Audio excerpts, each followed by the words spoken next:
ಅಥವಾ ಚರ್ಚೆ ಮಾಡಬೇಕಾಗಿದೆ ಇವತ್ತು. ಅದಕ್ಕೂ ಮುಂಚೆ ನಿಮಗೊಂದೆರಡು ಪ್ರಶ್ನೆಗಳನ್ನು ಕೇಳ್ತೀನಿ. ದಕ್ಷಿಣ ಭಾರತದಲ್ಲಿ ನಾವೇನು ಮಾಡಿದ್ದೀವಿ, ಭಾರತವನ್ನು ಉತ್ತರ ಭಾರತ, ದಕ್ಷಿಣ ಭಾರತ ಅಂತೇಳಿ ನಮ್ಮ ಆಡಳಿತ ಅನುಕೂಲಕ್ಕೋಸ್ಕರ ಮಾಡ್ಕೊಂಡಿದ್ದಾರೆ.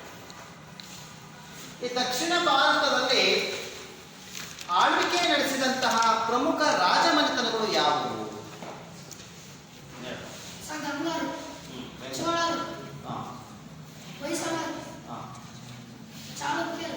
Very good. ಮತ್ತೆ ರಾಷ್ಟ್ರಕೂಟರು, ಬಾದಾಮಿ ಚಾಲುಕ್ಯರು. Very good. ಹೌದಾ? ಸೊ ಎಲ್ಲ ರಾಜಮನೆತನಗಳು, ಈ ಎಲ್ಲ ರಾಜಮನೆತನಗಳು ಭಾರತದಲ್ಲಿ ದಕ್ಷಿಣ ಭಾರತದಲ್ಲಿ ಆಳಿದಂತಹ ಪ್ರಮುಖವಾದಂತಹ ರಾಜಮನೆತನಗಳು ಅಂತ ನೀವೆಲ್ಲರೂ ಓದಿದ್ದೀರಿ. ಸೊ ಇವತ್ತು ನಾವು ಚರ್ಚೆ ಮಾಡಬೇಕಾಗಿರ್ತಕ್ಕಂತಹ ಒಂದು ರಾಜಮನೆತನ ಅಂತಂದ್ರೆ ಅದು ಈ ಚೋಳರು ಅಂತ. ಯಾರು? ಚೋಳರು.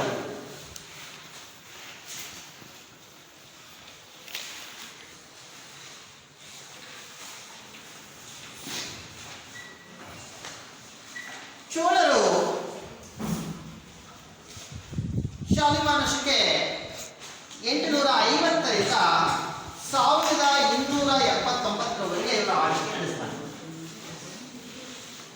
850ರಿಂದ 1279ರವರೆಗೆ ಈ ಚೋಳ ರಾಜಮನೆತನ ಆಳ್ವಿಕೆಯನ್ನ ನಡೆಸುತ್ತೆ. ಇಲ್ಲಿ ಮುಖ್ಯವಾಗಿ ಚೋಳರ ಆಳ್ವಿಕೆಯನ್ನ ಅಂದ್ರೆ ಕ್ರಿಸ್ತಶಕ 9ನೇ ಶತಮಾನದಿಂದ 13ನೇ ಶತಮಾನದವರೆಗಿನ ಕಾಲದಲ್ಲಿ ಇವರ ಆಳ್ವಿಕೆಯನ್ನ ನಾವು ಕಾಣುತ್ತೇವೆ. ಒಂದು ಶತಮಾನ ಅಂದ್ರೆ ಎಷ್ಟು ವರ್ಷ? ಎಷ್ಟು ವರ್ಷ ಒಂದು ಶತಮಾನ ಅಂದ್ರೆ?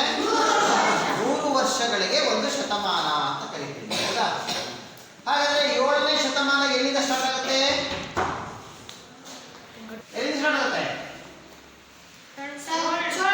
701ರಿಂದ 800ರ ಒಂದು ಅವಧಿಯನ್ನ ಏನಂತ ಕರಿತೀವಿ ನಾವು? 8ನೇ ಶತಮಾನ ಅಂತ ಕರಿತೀವಿ. 8ನೇ ಶತಮಾನ. 701ರಿಂದ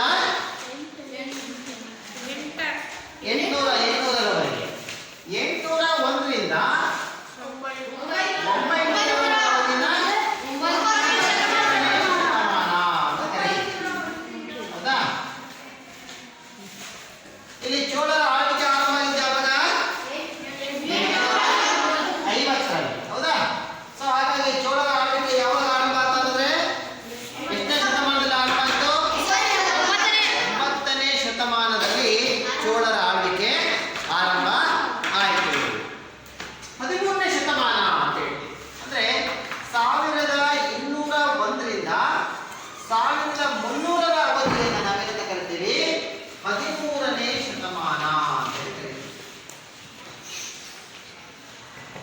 13ನೇ ಶತಮಾನ ಅಂದ್ರೆ ನೋಡಿ, ಇಲ್ಲಿ 9ನೇ ಶತಮಾನದಲ್ಲಿ ಇವರ ಆಳ್ವಿಕೆ ಆರಂಭ ಆಯಿತು. 9ನೇ ಶತಮಾನದಿಂದ ಎಲ್ಲಿವರೆಗೆ? 13ನೇ ಶತಮಾನದ ಅವಧಿಯವರೆಗೆ ಇವರ ಆಳ್ವಿಕೆ ಇತ್ತು. ಹಾಗಾದ್ರೆ ಇವರು ಸ್ವತಂತ್ರರಾಗಿ ಆಳ್ವಿಕೆ ಮಾಡೋದಕ್ಕೂ ಮೊದಲು ಯಾರ ಒಂದು ಅಧೀನಕ್ಕೆ ಒಳಪಟ್ಟಿದ್ರು ಅಂದ್ರೆ, ಯಾರ ಅಧೀನಕ್ಕೆ ಒಳಪಟ್ಟಿರಪ್ಪ? ರಾಷ್ಟ್ರಕೂಟರು ಅಲ್ಲ. Very good. ಕಂಚಿಯ ಒಂದು ಪಲ್ಲವರು, ತಮಿಳುನಾಡಿನಲ್ಲಿ ಆಳ್ವಿಕೆ ಮಾಡ್ತಾ ಇದ್ದಂತಹ ಪಲ್ಲವರ ಒಂದು ಸಾಮಂತರಾಗಿ ಇವರು ಆಳ್ವಿಕೆಯನ್ನ ಮಾಡ್ತಾ ಇದ್ರು. ಪಲ್ಲವರ ಸಾಮಂತರಾಗಿದ್ದರು.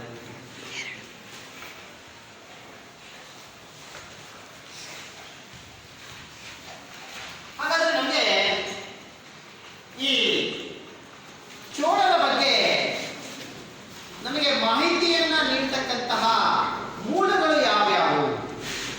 ಯಾವ ಒಂದು ಗ್ರಂಥಗಳಲ್ಲಿ ಅಥವಾ ಯಾವುದರಿಂದ ನಮಗೆ ಚೋಳರ ಬಗ್ಗೆ ಅನ್ನೋದನ್ನ ನಾವು ನೋಡ್ತಾ ಹೋಗೋದಾದ್ರೆ ಇಲ್ಲಿ ಒಬ್ಬ ಗ್ರೀಕ್ ಅನಾಮಧೇಯ. ಅನಾಮಧೇಯ ಅಂದ್ರೆ ಅವನು ಯಾರಂತ ಗೊತ್ತಿಲ್ಲ ನಮಗೆ, ಅವನನ್ನ ಎಂತ ಕರಿತೀವಿ ನಾವು? ಅನಾಮಧೇಯ ಅಂತ ಕರಿತೀವಿ. ನೀವು ಪೇಪರ್ ಓದ್ಬೇಕಾದ್ರೆ ಒಂದೊಂದ್ಸಲಿ ವಂಗಿರಣ ಅಂತ ಬರುತ್ತೆ, ಹೌದಾ? ವಂಗಿರಣ ಅಂತ ಓದಿದ ಮೇಲೆ ಕೊನೆಗೆ ಅನಾಮಿಕ ಅಂತ ಹೇಳ್ತಾರೆ. ಅನಾಮಿಕ ಅಂದ್ರೆ ಆ ವಂಗಿರಣ ಅದನ್ನ ಹೇಳಿರ್ತಕ್ಕಂಥವ್ನು ಯಾರು ಅಂತ ಗೊತ್ತಿಲ್ಲ ಅಂತ ಅರ್ಥ. ಅವನ ಹೆಸರು ಅನಾಮಿಕ ಅಂತ ಅಲ್ಲ, ಗೊತ್ತಾಯ್ತಾ? ಅನಾಮಧೇಯ ಅಂದ್ರೆ ಕೂಡ ಅದೇ ಬರುತ್ತೆ. ಅಂದ್ರೆ ಆ ಗ್ರಂಥವನ್ನ ಬರೆದವನ ಹೆಸರು ಗೊತ್ತಿಲ್ಲದೆ ಇರುವಾಗ ನಾವು ಅದನ್ನ ಅನಾಮಧೇಯ ಅಂತ ಕರಿತೀವಿ. ಅನಾಮಧೇಯ ಪತ್ರ ಅಂತ ಬರುತ್ತೆ. ಅಂದ್ರೆ ಪತ್ರ ಬರೆದವನು ಯಾರು ಅಂತ ಗೊತ್ತಿರಲ್ಲ ನನಗೆ, ಅವನು ಬರೆದಂತ ಪತ್ರವನ್ನು ಏನು ಕರಿತೀವಿ ನಾವು? ಅನಾಮಧೇಯ ಪತ್ರ. ಅಂದ್ರೆ ನಾಮ ಇಲ್ಲದೆ ಇರ್ತಕ್ಕಂಥದ್ದು, ಹೆಸರು ಇಲ್ಲದೆ ಇರ್ತಕ್ಕಂಥದ್ದು ಅಂತ ಅನಾಮಧೇಯ. ಈ ಗ್ರೀಕ್ನ ಒಂದು ಗ್ರಂಥ ಇದೆ, ಅದರ ಹೆಸರೇನಪ್ಪ ಅಂದ್ರೆ the Periplus of Erythraean sea ಅಂತ. ಅದು the Periplus of Erythraean sea. Greek ಗ್ರಂಥ ಇದು. ಇದನ್ನ ಯಾರು ಬರೆದಿದ್ದಾರೆ ಅಂತ ಗೊತ್ತಿಲ್ಲ, ಅನಾಮಧೇಯ ಗ್ರಂಥ ಅಂತ ಕರಿತೀವಿ. ಇದು ಗ್ರೀಕ್ ಲೇಖಕನ ಒಂದು ಗ್ರಂಥ. ಗ್ರೀಕ್ನ ಅನಾಮಧೇಯ ಬರೆದಿರ್ತಕ್ಕಂಥ ಒಂದು ಗ್ರಂಥ ಇದೆ.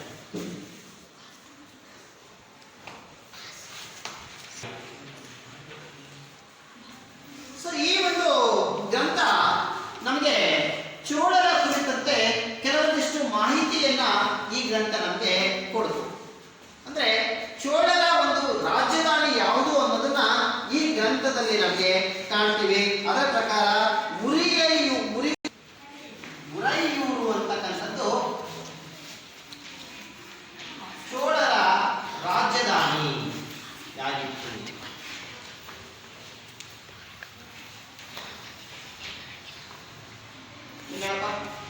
ಕರ್ನಾಟಕದ ರಾಜಧಾನಿ ಯಾವುದಪ್ಪ? ಇದರ ಮೇಲೆ ಕರ್ನಾಟಕದ ರಾಜಧಾನಿ ಯಾವುದು? ಬೆಂಗಳೂರು. ಬೆಂಗಳೂರು.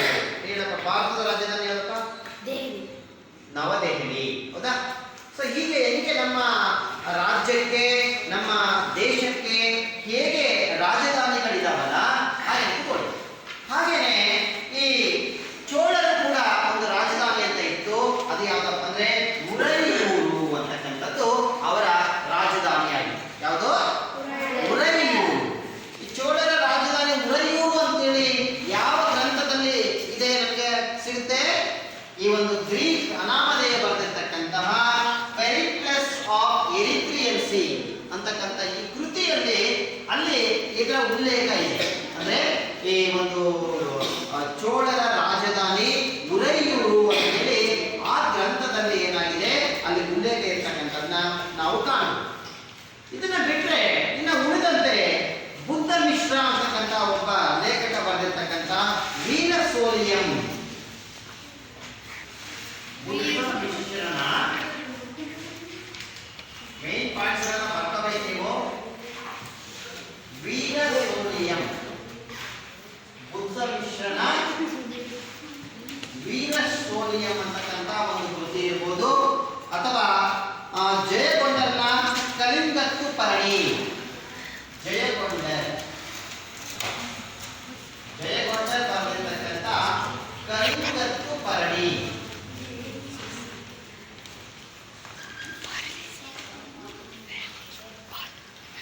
ಸೊ ಈ ಎರಡು ಕೃತಿಗಳನ್ನು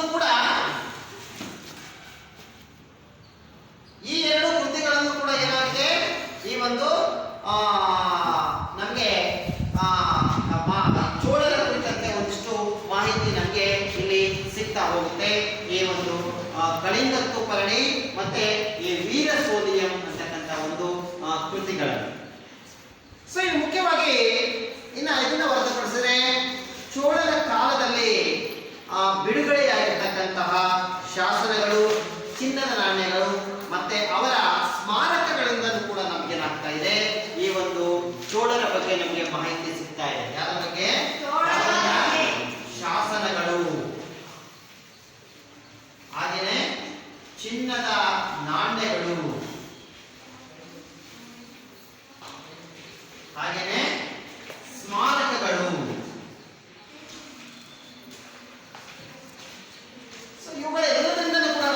ಇದೆ ಚೋಳರು ಯಾವ ಯಾವ ಚೋಳರ ರಾಜರು ಆಳ್ವಿಕೆ ಮಾಡಿದ್ರು, ಯಾವ ಯಾವ ಒಂದು ರಾಜರುಗಳು ಆಳ್ವಿಕೆ ಮಾಡಿದ್ರು, ಅವ್ರ ಏನು ಸಾಧನೆಗಳೇನು, ಇವೆಲ್ಲ ವಿಚಾರಗಳು ನಮಗೆ ಸಿಗ್ತಕ್ಕಂಥದ್ದು ಯಾವುದರಿಂದ? ಈ ಎಲ್ಲ ಒಂದು ಮೂಲಗಳಿಂದ ನಮಗೆ ಚೋಳರ ಬಗ್ಗೆ ಈ ಒಂದು ಮಾಹಿತಿ ನಮಗೆ ಸಿಗ್ತಾ ಹೋಗುತ್ತೆ. ಹಾಗಾದ್ರೆ ಚೋಳರ ಮೂಲ ಪುರುಷ ಯಾರು? ಮೂಲ ಪುರುಷ ಅಂತ ಯಾರು ಕರಿತೀವಿ? ಮೂಲ ಪುರುಷ ಮೂಲ ಪುರುಷ ಅಲ್ಲ, ಯಾರಿಂದ ಒಂದು ರಾಜ್ಯ ಸ್ಥಾಪನೆ ಆಗುತ್ತಲ್ಲ, ಸ್ಥಾಪಕ ಅಂತ ಕರಿತೀವಲ್ಲ ನಾವು, ಅವನನ್ನ ಏನಂತ ಕರಿತೀವಿ? ಇನ್ನೊಂದು ಹೆಸರಿಂದ ಕರಿತೀವಿ ಮೂಲ ಪುರುಷ ಅಂತ ಕೂಡ ಕರಿತೀವಿ. ಅಂದ್ರೆ ಇಲ್ಲಿ ಚೋಳ ರಾಜ್ಯದ ಸಂಸ್ಥಾಪಕ ಯಾರು? ಸ್ಥಾಪಕ ಚೋಳ ರಾಜ್ಯದ ಸ್ಥಾಪಕ ಯಾರಪ್ಪ ಅಂದ್ರೆ ಇಳಯ್ಯಾನ್ ಅಂತೇಳಿ. ಯಾರು? ಇಳಯ್ಯಾನ್.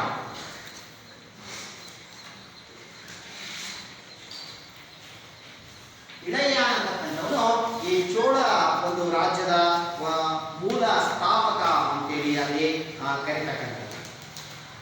ಹಾಗಾದ್ರೆ ಯಾವ ಯಾವ ರಾಜ್ಯಗಳಲ್ಲಿ ಈ ಚೋಳರ ಒಂದು ಸಾಮ್ರಾಜ್ಯ ವಿಸ್ತರಿಸಿತ್ತು ಅನ್ನೋದನ್ನ ನಾವು ನೋಡ್ತಾ ಹೋಗೋದಾದ್ರೆ ಮ್ಯಾಪ್ ಅಲ್ಲಿ ನೋಡಬಹುದು.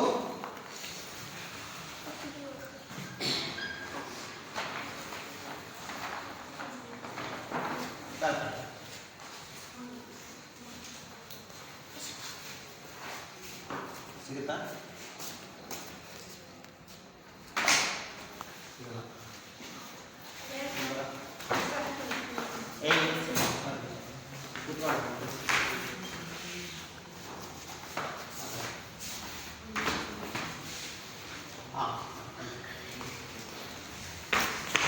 ಇದು ಯಾವ ಭೂಪಟ? ಇದು ಭಾರತದ ಭೂಪಟ. ನೋಡಿ, ಚೋಳರ ಒಂದು ಸಾಮ್ರಾಜ್ಯ ಈಗಿನ ಯಾವ್ಯಾವ ರಾಜ್ಯಗಳಲ್ಲಿ ವಿಸ್ತರಿಸಿತ್ತು ಅಂತಂದ್ರೆ, ನೋಡಿ ಇಲ್ಲಿ ತಮಿಳುನಾಡು ಕಾಣ್ತಾ ಇದ್ದಿಲ್ಲ, ಹಾಗೇನೆ ಕರ್ನಾಟಕ ಮತ್ತೆ ಆಂಧ್ರ ಪ್ರದೇಶ. ಸೊ ಈ ಮೂರು ರಾಜ್ಯಗಳಲ್ಲಿ ಈ ಒಂದು ಚೋಳರ ಒಂದು ಸಾಮ್ರಾಜ್ಯ ವಿಸ್ತರಣೆಯಾಗಿತ್ತು ಅಂತ ಹೇಳ್ತಾರೆ. ಯಾವ್ಯಾವ ರಾಜ್ಯಗಳಲ್ಲಿ? ತಮಿಳುನಾಡು, ಆಂಧ್ರ ಪ್ರದೇಶ ಮತ್ತು ಕರ್ನಾಟಕದ ಭೂಭಾಗಗಳನ್ನ ಈ ಒಂದು ಚೋಳ ಸಾಮ್ರಾಜ್ಯ ಅಲ್ಲಿ ಒಳಗೊಂಡಿತ್ತು ಅನ್ನೋದು ನಮಗೆ ಗೊತ್ತಾಗ್ತಕ್ಕಂಥದ್ದು. ಹಾಗಾದ್ರೆ ಇಳಯ್ಯಾನ್ ಅಂತಕ್ಕಂಥವನು ಈ ಸಾಮ್ರಾಜ್ಯದ ಸ್ಥಾಪಕ ಆಗಿದ್ರೂ ಕೂಡ ಮೂಲತಃ ನಮಗೆ ಹೆಚ್ಚಿನ ಮಾಹಿತಿ ದೊರೆತಕ್ಕಂಥದ್ದು ಈ ಕರಿಕಾಲ ಚೋಳ ಅನ್ನೋವನ ಬಗ್ಗೆ ಒಂದು ಮಾಹಿತಿ ನಮಗೆ ದೊರೀತಾ ಹೋಗುತ್ತೆ. ಯಾರು? ಕರಿಕಾಲ ಚೋಳ.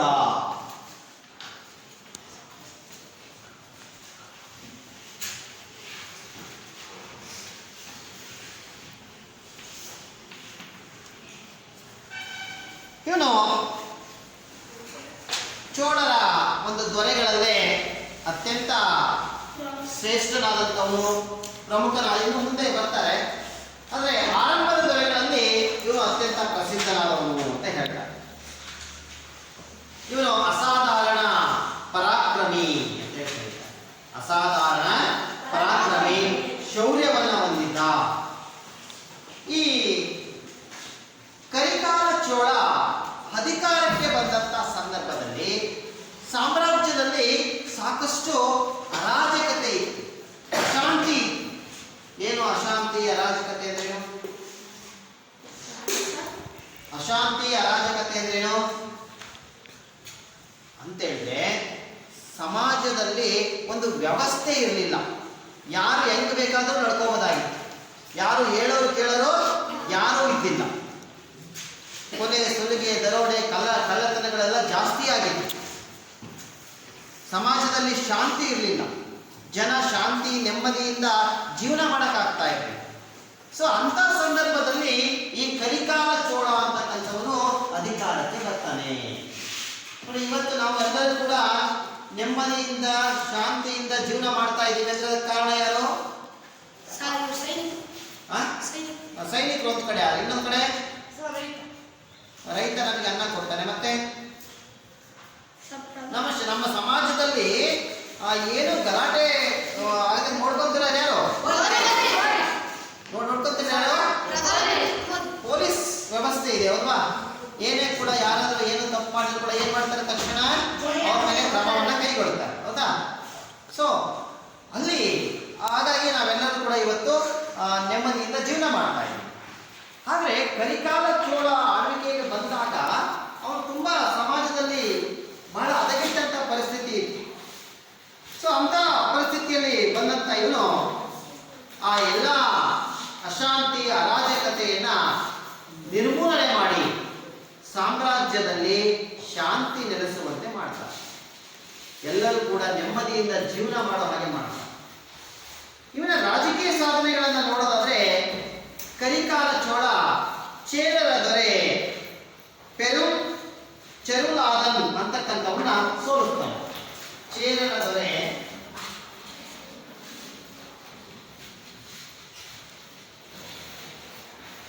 ರಾಜ ಚೆರುಲಾದನ್, ರಾಜ ಚೆರುಲಾದನ್. ಈ ರಾಜ ಚೆರುಲಾದನ್ ಅಂತಕ್ಕಂಥವನು ಇವನು ಚೇರರ ದೊರೆ.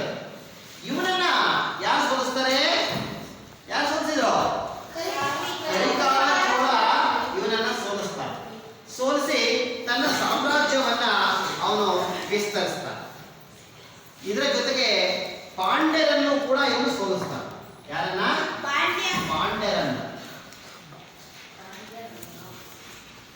ಪಾಂಡ್ಯರನ್ನು ಕೂಡ ಇವನು ಸೋಲಿಸಿದ.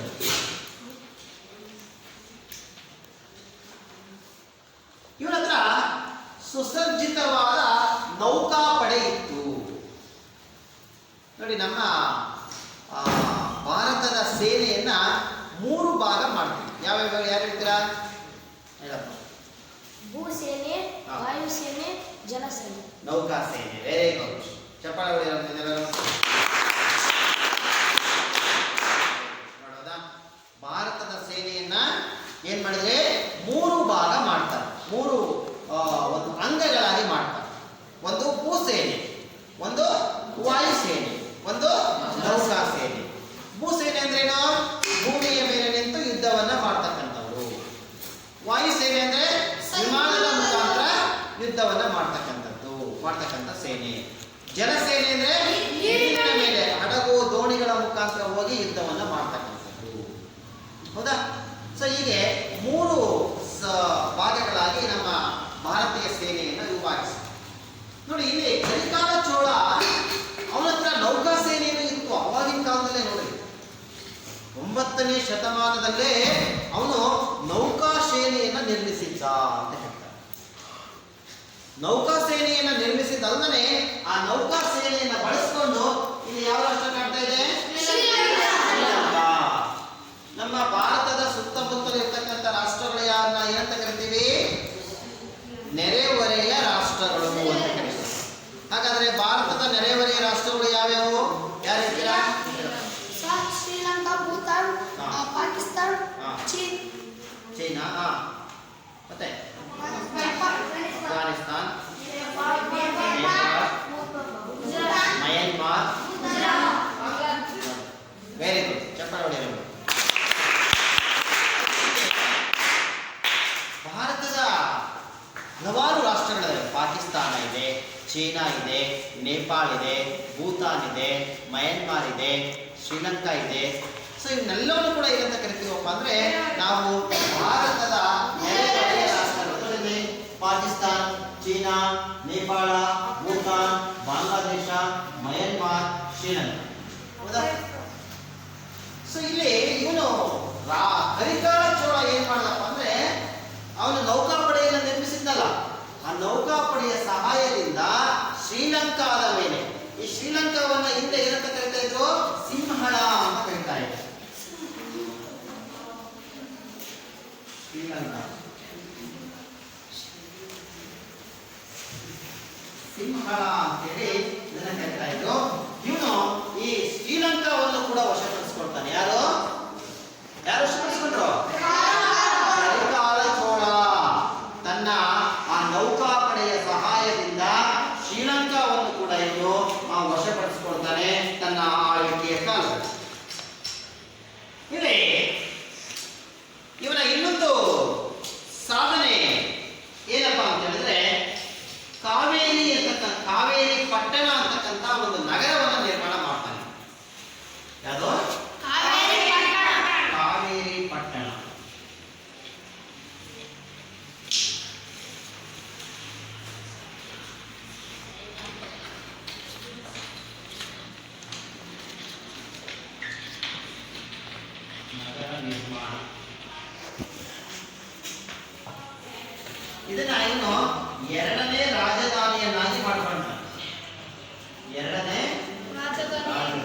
ಸೈನಿಕರನ್ನ, ಈ ಶ್ರೀಲಂಕಾದ ಸೈನಿಕರನ್ನ ಸೆರೆ ಹಿಡ್ಕೊಂಡು ಬಂದಿರ್ತಾನೆ.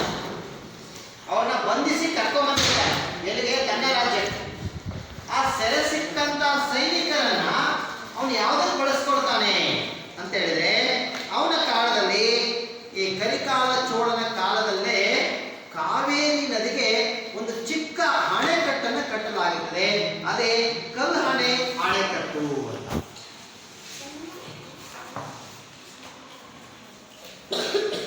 ಕಾವೇರಿ ನದಿಗೆ ಕಲ್ಹಣೆ ಅಣೆಕಟ್ಟು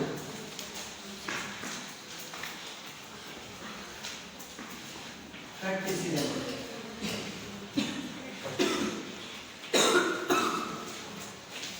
ಅಂದ್ರೆ ಕಾವೇರಿ ನದಿಗೆ ಅಡ್ಡಲಾಗಿ ನಾವೇನು KRS ಕಟ್ಟಿದೀವಲ್ಲಪ್ಪ, KRS ಕಟ್ಟಿಸ್ತಾರೆ ಯಾರು? ಅವರು ಕಟ್ಟಿಸಿದ್ರು. ಕೊನೆಗೆ ಅಂತಿಮ ಹಂತಕ್ಕೆ ತಂದದ್ದು ಯಾರು? ಜಯಚಾಮರಾಜೇಂದ್ರ ಒಡೆಯರ ಕಾಲದಲ್ಲಿ ಪೂರ್ಣಗಳು.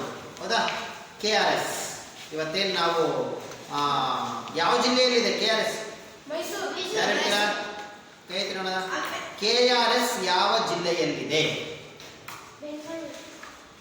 ಹೇಳಿ ನೋಡೋಣ. Very good. ಯಾವ ಜಿಲ್ಲೆಯಲ್ಲಿದೆ? ಮಂಡ್ಯ ಜಿಲ್ಲೆಯಲ್ಲಿದೆ. KRS ಇರ್ತಕ್ಕಂಥದ್ದಲ್ಲಿ ಮಂಡ್ಯ ಜಿಲ್ಲೆಯಲ್ಲಿ KRS ಇರ್ತಕ್ಕಂಥದ್ದು. Very good. ಇದುಗಳು. ಸೊ ಇಲ್ಲಿ ಆಗಲೇ ಅಂದ್ರೆ ಕರಿಕಾಲ ಚೋಳ 1080ರಲ್ಲಿ ಅವನು ಕಟ್ಟಿಸಿದ್ದಿಲ್ಲ. 1080ನೇ ಇಸ್ವಿಯಲ್ಲೇ ಕರಿಕಾಲ ಚೋಳ ಕಾವೇರಿ ನದಿಗೆ ಅಡ್ಡಲಾಗಿ ಕಲ್ಹಣೆ ಅಂತಕ್ಕಂಥ ಒಂದು ಅಣೆಕಟ್ಟನ್ನು ಅವನು ನಿರ್ಮಾಣ ಮಾಡಿದ. ಕಲ್ಲಿನಿಂದ ಕಟ್ಟಿರ್ತಕ್ಕಂಥ ಅಣೆಕಟ್ಟಿದು. ಯಾವುದರಿಂದ? ಕಲ್ಲಿನಿಂದ ಕಟ್ಟಿರ್ತಕ್ಕಂಥ ಅಣೆಕಟ್ಟಿದು. ಈ ಅಣೆಕಟ್ಟನ್ನು ಅವನು ಯಾರಿಂದ ಕಟ್ಟಿಸಿದ ಗೊತ್ತಾ? Very good. ನೋಡು, ಶ್ರೀಲಂಕಾದ ಮೇಲೆ ದಾಳಿ ಮಾಡಿ ಸೈನಿಕರನ್ನ ಹಿಡ್ಕೊಂಡು ಬಂದಿದ್ದಲ್ಲ, ಆ ಸೈನಿಕರನ್ನ ಬಳಸ್ಕೊಂಡು ಈ ಅಣೆಕಟ್ಟನ್ನು ಅವನು ಏನ್ ಮಾಡ್ತಾನೆ? ಕಟ್ಟಿಸ್ತಾನೆ. ಯಾರು? ಈ ಒಬ್ಬ ಸೊ ಇದು ಏನು ಕರಿಕಾಳ ಚೋಳ ಕಾವೇರಿ ನದಿಗೆ ಕಟ್ಟಿಸಿದಂತಹ ಈ ಕಲ್ಹಣೆ ಅಣೆಕಟ್ಟಿದೆಯಲ್ಲ, ಇದು ದಕ್ಷಿಣ ಭಾರತದಲ್ಲಿ ನಿರ್ಮಾಣವಾದ ಮೊಟ್ಟ ಮೊದಲ ಅಣೆಕಟ್ಟಾಗಿದೆ. ಇದೇನೋ ಇವತ್ತು ದಕ್ಷಿಣ ಭಾರತದಲ್ಲಿ ನಿರ್ಮಾಣವಾದಂತಹ ಮೊಟ್ಟ ಮೊದಲ ಅಣೆಕಟ್ಟು ಯಾವುದು? ಈ ಕಲ್ಹಣೆ ಅಣೆಕಟ್ಟು 1070ರಲ್ಲಿ ನಿರ್ಮಾಣ ಆಗಿದೆ. ಇವತ್ತು ನಮ್ಮ ರಾಜ್ಯದಲ್ಲಿ ನಾವು ಹಲವಾರು ಅಣೆಕಟ್ಟುಗಳನ್ನ ಕಾಣ್ತೇವೆ. ಯಾವ್ಯಾವ ಮುಖ್ಯವಾಗಿ? ಎಲ್ಲಿ? ಮಾರಿಕಣಿವೆ ಜಲಾಶಯ, ಸರಿ, ಅದು ಒಂದಾಯಿತು. ಹಾಗೆಯೇ ಹೊಸಪೇಟೆಯಲ್ಲಿ ನಾವು ತುಂಗಭದ್ರಾ ನದಿಗೆ ಅಣೆಕಟ್ಟನ್ನು ಕಟ್ಟಿದ್ದೀವಿ. ಹೌದಾ? ಹೊಸಪೇಟೆ ಹತ್ರ ನಾವೇನ್ ಮಾಡಿದೀವಿ? ತುಂಗಭದ್ರಾ ನದಿಗೆ ಅಣೆಕಟ್ಟನ್ನು ಕಟ್ಟಿದ್ದೀವಿ. ಹಾಗೆಯೇ ಆಲಮಟ್ಟಿ ವಿಜಯಪುರ ಜಿಲ್ಲೆಯಲ್ಲಿದೆ. ನೋಡಿ, ಹೊಸಪೇಟೆ ತುಂಗಭದ್ರಾ ಅಣೆಕಟ್ಟಿರ್ತಕ್ಕಂಥದ್ದು ಕರ್ನಾಟಕದಲ್ಲಿ ಬ್ಲೂ ಕಲರ್ ಕಾಣ್ತಾ ಇದೆಯಲ್ಲ, ಇದು ತುಂಗಭದ್ರಾ ಅಣೆಕಟ್ಟಾಗಿದೆ. ಹಾಗೇನೆ ಇಲ್ಲಿ ಬಂದ್ರೆ ನಾವು ಈ ಕೃಷ್ಣಾ ನದಿ ಏನಿದೆ, ಆ ಕೃಷ್ಣಾ ನದಿಗೆ ಅಡ್ಡಲಾಗಿ ಆಲಮಟ್ಟಿ ಅಣೆಕಟ್ಟನ್ನು ನಾವು ಕಟ್ಟಿದ್ದೀವಿ. ಇಲ್ಲಿ ಕೆಳಗಡೆ ಮಂಡ್ಯ ಜಿಲ್ಲೆಗೆ ಬಂದ್ರೆ ನಾವು ಏನನ್ನ KRS ಅನ್ನ ಕಟ್ಟಿದ್ದೀವಿ. ಹಾಗೇನೆ ಭದ್ರಾ ಅಣೆಕಟ್ಟು ಅಂತ ಕಟ್ಟಿದ್ದೀವಿ. ಲಿಂಗನಮಕ್ಕಿ ಅಣೆಕಟ್ಟು, ಗಾಜನೂರು ಡ್ಯಾಮ್, ಇವೆಲ್ಲವೂ ಕೂಡ ನಾವೇನ್ ಮಾಡಿದ್ದೀವಿ ನಮ್ಮ ಕರ್ನಾಟಕದಲ್ಲಿ ಈಗ ಇರ್ತಕ್ಕಂತಹ ಪ್ರಮುಖವಾದಂತಹ ಒಂದು ಜಲಾಶಯಗಳಿವೆಲ್ಲವೂ ಕೂಡ. ಅರ್ಥ ಹೇಳಿದ್ದು. ಸೊ ಹೀಗೆ ಈ ಕರಿಕಾಲ ಚೋಳನ ಕಾಲದಲ್ಲಿ ಚೋಳರ ಒಂದು ರಾಜ್ಯ ಅತ್ಯಂತ ಸಂಪದ್ಭರಿತವಾಗಿತ್ತು ಅನ್ನೋದನ್ನ ನಾವಿಲ್ಲಿ ಕಾಣ್ತೀವಿ. ಇಲ್ಲಿ ಇದರ ನಂತರ ಬಂದಂತವನು ವಿಜಯಾಲಯ ಚೋಳ ಅಂತ ಬರ್ತಾನೆ. ವಿಜಯಾಲಯ ಚೋಳ.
ತಂಜಾವೂರನ್ನ ಅಲ್ಲಿಂದ ಮುಂದಕ್ಕೆ ಚೋಳರ ರಾಜಧಾನಿ ಚೋಳರ ರಾಜ್ಯ ಅವನತಿಯವನ್ನ ಹೊಂದುವವರೆಗೂ ಕೂಡ ಈ ತಂಜಾವೂರೇ ಚೋಳರ ರಾಜಧಾನಿಯಾಗಿ ಮುಂದುವರಿಯುತ್ತೆ.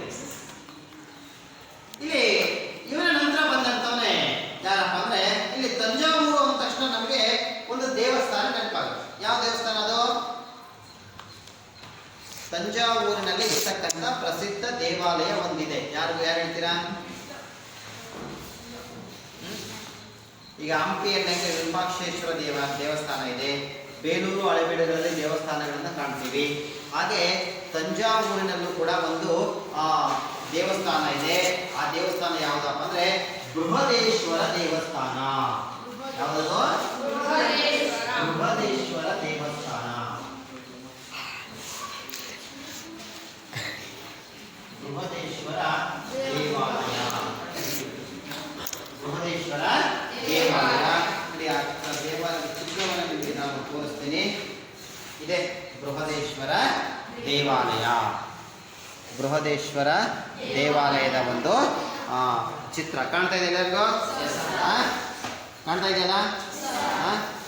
ಬೃಹದೇಶ್ವರ ದೇವಾಲಯದ ಒಂದು ಚಿತ್ರ ಇದೆ. ಕಾಣ್ತಾ ಇದೆಯಾ? ಎಂದಾದ್ರೂ ನೀವು ತಮಿಳುನಾಡಿಗೆ ಹೋದಾಗ ಈ ಒಂದು ದೇವಾಲಯಕ್ಕೆ ಹೋಗ್ಬನ್ನಿ. ಮುಂದೆ ನಿಮ್ಗೆ ಯಾವ್ದಾದ್ರು ಅವಕಾಶ ಸಿಕ್ಕ ಈ ದೇವಾಲಯ ಇರ್ತಕ್ಕಂಥದ್ದು. ಈ ದೇವಾಲಯದ ವಿಶೇಷ ಏನಪ್ಪ ಅಂದ್ರೆ, ಸುಮಾರು 500 ಅಡಿ ಉದ್ದ ಇದೆ ಈ ದೇವಾಲಯ. ಎಷ್ಟು ಉದ್ದ ಇದೆ? 500 ಅಡಿ ಉದ್ದ ಇದೆ. 250 ಅಡಿ ಅಗಲ ಇದೆ. 500 ಅಡಿ ಉದ್ದ, 250 ಅಡಿ ಅಗಲದ ಪ್ರಾಕಾರ ಇದೆ. ಇದರ ಮೇಲೆ ಏನು ಶಿಖರ ಕಾಣ್ತಾ ಇದೆಯಲ್ಲ, ಮೇಲೆ ಶಿಖರ ಕಾಣ್ತಾ ಇದೆಯಲ್ಲ, ಗೋಪುರ 200 ಅಡಿ ಎತ್ತರ ಇದೆ. ಗೋಪುರ ಎಷ್ಟಡಿ ಎತ್ತರ ಇದೆ? 200 ಅಡಿ ಎತ್ತರದ ಗೋಪುರವನ್ನ ಇದು ಹೊಂದಿರತಕ್ಕಂಥದ್ದು. ಇದನ್ನ ಕಟ್ಟಿಸೋರು ಯಾರಪ್ಪ ಅಂದ್ರೆ ಯಾರು? ಈ ಒಬ್ಬ ಚೋಳರ ಪ್ರಸಿದ್ಧ ದೊರೆಯಾಗಿರ್ತಕ್ಕಂಥ 1ನೆಯ ರಾಜರಾಜ ಚೋಳ ಅಂತಕ್ಕಂಥ ಕಟ್ಟಿಸಿದ್ರು. ಯಾರು? 1ನೆಯ ರಾಜರಾಜ ಚೋಳ ಅಂತಕ್ಕಂಥದ್ದು ಈ ದೇವಾಲಯವನ್ನ ಕಟ್ಟಿಸ್ತಾನೆ. ಇಲ್ಲಿ ಮುಖ್ಯವಾಗಿ ಈ ದೇವಾಲಯ ಈ ವಿಜಯಾಲಯ ಚೋಳನ ಮರಣದ ನಂತರ ಅಧಿಕಾರಕ್ಕೆ ಬಂದವರು ಯಾರಪ್ಪ ಅಂತಂದ್ರೆ ಅಲ್ಲಿ ರಾಜರಾಜ ಚೋಳ ಅಂತಕ್ಕಂಥದ್ದು. ಯಾರು? ರಾಜರಾಜ ಚೋಳ. ಇದರ ಅರ್ಥ ಕೇಳದ?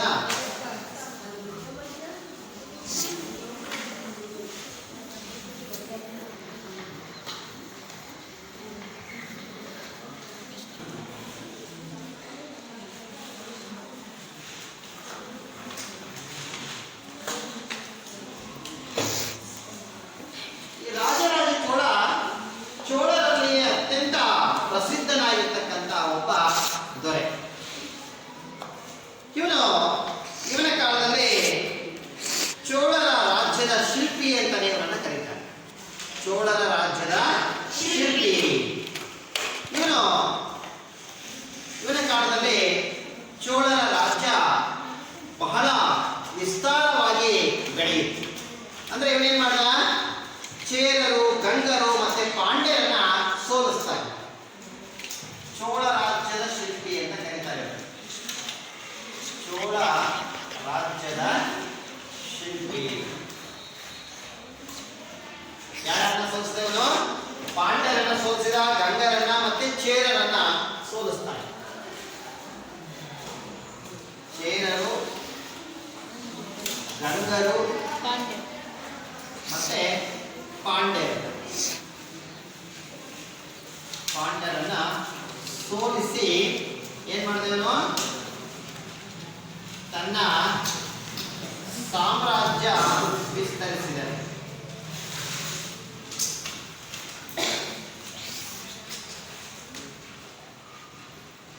ಯಾರು ವಿಸ್ತರಿಸಿದ್ರು? ರಾಜರಾಜ ಚೋಳ. ರಾಜರಾಜ ಚೋಳ ಚೇರರನ್ನು ಸೋಲಿಸಿದ, ಗಂಗರನ್ನು ಸೋಲಿಸಿದ, ಪಾಂಡ್ಯರನ್ನ ಸೋಲಿಸಿದ. ಅವರನ್ನು ಸೋಲಿಸಿ ಅವರ ರಾಜ್ಯದ ಪ್ರದೇಶಗಳ ವಿಸ್ತರಿಸ್ತಾನೆ ಈ ಒಬ್ಬ ರಾಜರಾಜ ಚೋಳ ಅಂತಕ್ಕಂಥ. ಅಷ್ಟೇ ಅಲ್ಲ, ಇವನು ಕೂಡ ಒಂದು ನೌಕಾಪಡೆಯನ್ನು ನಿರ್ಮಾಣ ಮಾಡಿ ಇವನು ಕೂಡ ಈ ಒಂದು ಶ್ರೀಲಂಕಾದ ಮೇಲೆ ದಾಳಿಯನ್ನು ಮಾಡಿ ಅದನ್ನು ವಶಪಡಿಸಿಕೊಳ್ತಾನೆ. ಜೊತೆಗೆ ಸಿಂಗಾಪುರ, ಮಲೇಷಿಯಾಗಳಲ್ಲಿ ಒಂದು ಅಲ್ಲೂ ಕೂಡ ಅದರೊಂದಿಗೆ ವ್ಯಾಪಾರ ಸಂಪರ್ಕವನ್ನ ಇವನು ಹೊಂದುತ್ತಾನೆ. ಯಾವುದು? Singapore, Malaysia.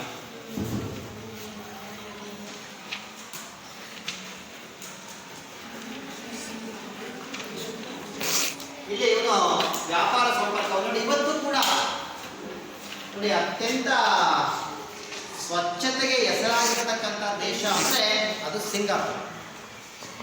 ಸ್ವಚ್ಛತೆಗೆ, ಕ್ಲೀನ್ನೆಸ್ಗೆ ಹೆಸರಾಗಿರ್ತಕ್ಕಂಥದ್ದು ಯಾವುದು? ಸಿಂಗಾಪುರ. ಅಲ್ಲಿನ ಜನ ಅಷ್ಟೊಂದು ಕ್ಲೀನಾಗಿ ಮೇಂಟೈನ್ ಮಾಡಿದ್ದಾರೆ. ಅಲ್ಲಿ ಯಾರು ಕೂಡ ಎಲ್ಲಿ ಬೇಕಾದ್ರೆ ಕಸ ಹಾಕೋದು, ಎಲ್ಲಿ ಬೇಕಾದ್ರೆ ಉಗುಳೋದು, ಆ ಥರ ಗಲೀಜು ಮಾಡೋದಿಲ್ಲ. ಬಹಳ ಸ್ವಚ್ಛವಾಗಿರ್ತಕ್ಕಂಥ ಒಂದು ದೇಶ ಸಿಂಗಾಪುರ. ಸೊ ಆ ಸಿಂಗಾಪುರದಲ್ಲಿ ವ್ಯಾಪಾರ ಸಂಪರ್ಕವನ್ನು ಹೊಂದಿದ್ದ. ಈಗಲೂ ಕೂಡ ನಾವು ಈ ಸಿಂಗಾಪುರ, ಮಲೇಷಿಯಾಗಳಲ್ಲಿ ತಮಿಳುನಾಡಿನ ಅಂದರೆ ತಮಿಳು ಮಾತನಾಡ್ತಕ್ಕಂಥ ಜನರ ಪ್ರಾಬಲ್ಯವನ್ನು ನಾವಲ್ಲಿ ಕಾಣಲಿಕ್ಕೆ ಇವತ್ತು ಕೂಡ ಏನಾಗಿದೆ, ನಮಗೆ ಸಾಧ್ಯ ಆಗಿರ್ತಕ್ಕಂಥದ್ದನ್ನ ನಾವು ಕಾಣಿಸ್ತೀವಿ. ನಾನು ಹೇಳಿದಾಗೆ ಬೃಹದೇಶ್ವರ ದೇವಾಲಯವನ್ನು ಇವನು ನಿರ್ಮಾಣ ಮಾಡ್ತಾನೆ.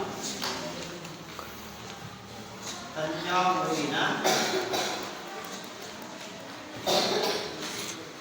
ಬೃಹದೇಶ್ವರ ದೇವಾಲಯ ನಿರ್ಮಿಸಿದರು.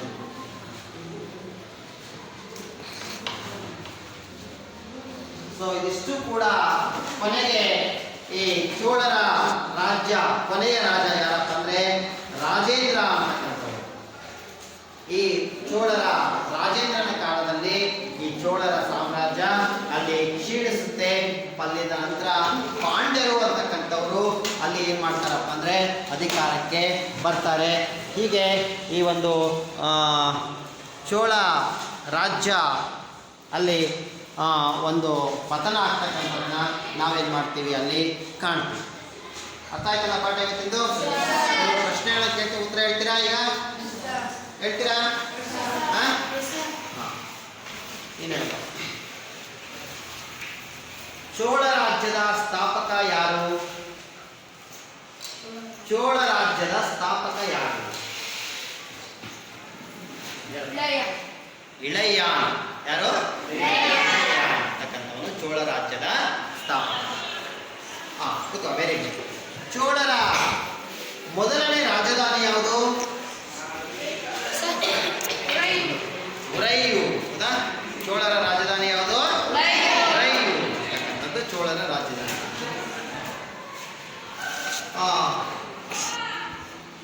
ಕಾವೇರಿ ನದಿಗೆ ಅಣೆಕಟ್ಟನ್ನು ಕಟ್ಟಿಸಿದಂತಹ ಚೋಳರ ದೊರೆ ಯಾರು? ಇನ್ನೂ ಸರಿ ಹೇಳು. ಏನ್ ಮಾಡಿದವನು? ಅಣೆಕಟ್ಟನ್ನ ಕಟ್ಟಿಸಿದ. Very good. ಸೊ ಹಾಗಾದ್ರೆ ಇವತ್ತಿನ ಪಾಠ ಏನಾದರೂ ಅರ್ಥ ಆಗಿರೋ ಅಂತ ಕಾಣುತ್ತೆ. ಸರಿ ಸರಿ ಕೇಳಿ.